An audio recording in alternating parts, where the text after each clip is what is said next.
January's over, it's February 1st. Where are you at with your goals?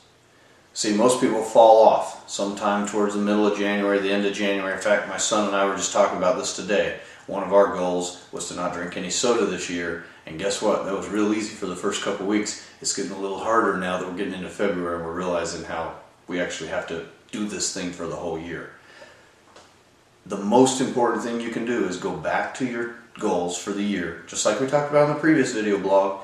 Go to your yearly goals. Have you set your February goals in alignment with those?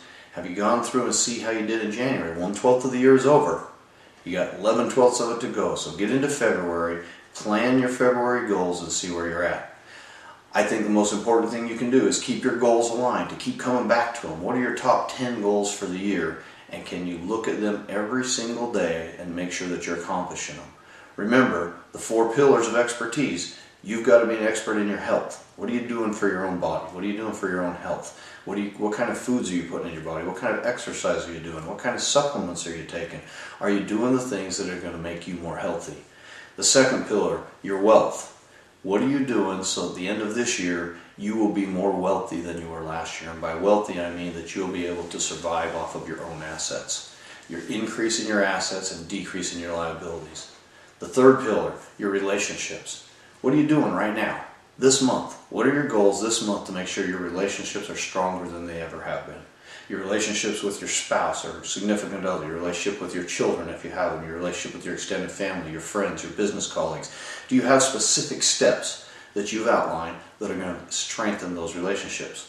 Nobody can do that for you. That's why you need to be an expert in that area.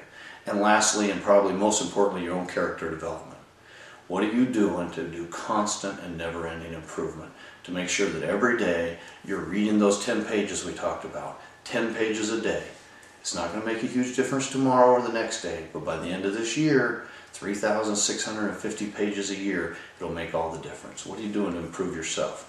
What are you doing to make sure that you're becoming the kind of person that you want to become? So, my advice, here it is February, let's stick with our goals. I'll remind you again in March. Go back to your goals. If you haven't done your goals for the year, it's time you better hurry and get those done. 1 month of it's already over. And if you have, let's go back to those and plan your February and make sure you're on track. And I'll talk to you soon. This is Dr. Tim.